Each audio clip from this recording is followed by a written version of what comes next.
মন্ত্রী টিঙ্কু রায়ের হাত ধরে ঊনকোটি জেলার সদর কৈলাসহরের ঊনকোটি কলাক্ষেত্রে 13 নভেম্বর বুধবার রাজ্য সরকারের ক্রীড়া ও যুব বিষয়ক দপ্তরের উদ্যোগে 28তম রাজ্যভিত্তিক যুব উৎসব ও বিজ্ঞান মেলার শুভ উদ্বোধন হয়।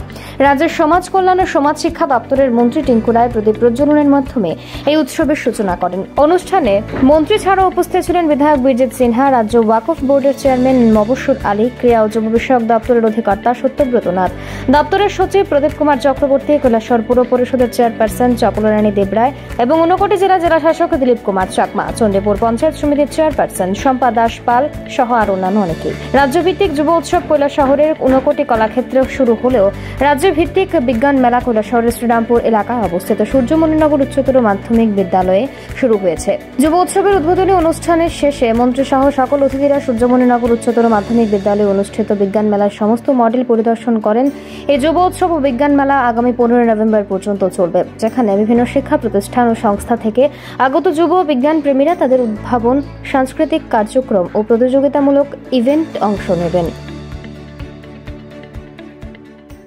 আমরা সকলেই জানি যে 2047 সালে আমাদের লক্ষ্য ভারতের যে বিকশিত ভারত নির্মাণ, যে লক্ষ্য নিয়ে মাননীয় প্রধানমন্ত্রী দেশ নির্মাণে এগিয়েছেন, এবং আজকে যারা এখানে যুবরা রয়েছে, এই যুবদের আমরা স্বপ্ন দেখছি এখান থেকে এই যুবরা একসময় এই ভারত নির্মাণে, যে বিকশিত ভারত নির্মাণ হবে, এই নির্মাণে আমরা নিজেরা সামিল হব এবং আমরাও সেখানে অংশীদারি করব। আমরা সকলেই জানি যে ভারত নির্মাণের দিকে এগোচ্ছে। আজ ভারতকে যদি আমরা দেখি, আজ থেকে 20-25 বছর বা 30 বছর যদি পিছনে চলে যাই, এই ভারতের চিত্র আর আজকের ভারতের চিত্র অনেকখানি বদলেছে। পরিকাঠামোগত বদলেছে, শিক্ষা ক্ষেত্রে বদলেছে, খেলার জগতে বদলেছে, প্রত্যেকটা ক্ষেত্রে অনেক কিছু বদলেছে। আজ যদি দেখি খেলাধুলায় আমাদের রাজ্যে একটা সময় মানুষ, আমরা যখন দিল্লি মুম্বাই যেতাম, সেখানে মানুষ জিজ্ঞাসা করতো আপনার বাড়ি কোথায়, আমরা বলতাম আগরতলা। আচ্ছা আগরতলা কোথায়? ওই ওয়েস্ট বেঙ্গলে? বলে না, ত্রিপুরার রাজধানী আগরতলা। যেতে হবে কি করে? গুয়াহাটি থেকে। এখন কিন্তু বলতে হয় না, এখন মানুষ জিজ্ঞাসা করে আচ্ছা आप कहाँ से आते हो? दीपाकर उमकर जहाँ से आता है वहाँ है जो ओलंपिक में गया था। बोलते सोम देवबर्मन जो आता है आपके टेनिस खेलवाड़, वहाँ से आप आते हो क्या? মানুষ থেকে জিজ্ঞাসা করে যে ছোট্ট আর্শিয়া বা আমাদের আরাধ্যার মতো খেলোয়াড় যারা গোটা দেশে নাম করে নিয়েছে, এই ছোট্ট বাচ্চা মেয়েরা। আজ আমাদের রাজ্য বিভিন্ন খেলোয়াড়দের দিয়ে গোটা দেশের মানুষ আমাদেরকে চিনতে শুরু করেছে।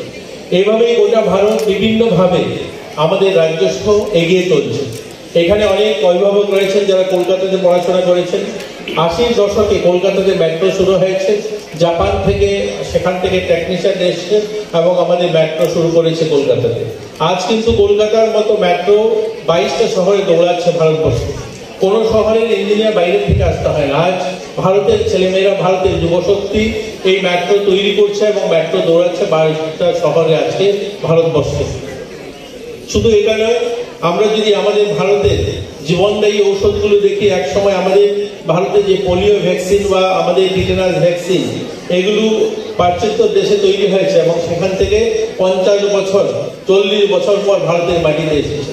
কোভিড যখন এসেছিল 20-21-এ, যখন গোটা ভারতবর্ষ সহ গোটা পৃথিবীর মানুষ হিমশিম খাচ্ছিল, তখন কিন্তু এই ভারতের মাটিতে, এই ভারতবর্ষের যুবরা, যুবশক্তি, আমাদের ভারতবর্ষের বিভিন্ন সায়েন্টিস্টরা, আমাদের এখানকার ডাক্তার মহল আমাদের এখানে ভ্যাকসিন তৈরি করেছে এবং আমাদের ভারত সহ আরো ছোট 100টা দেশের বেশি দেশকে ভ্যাকসিন সাপ্লাই করেছে।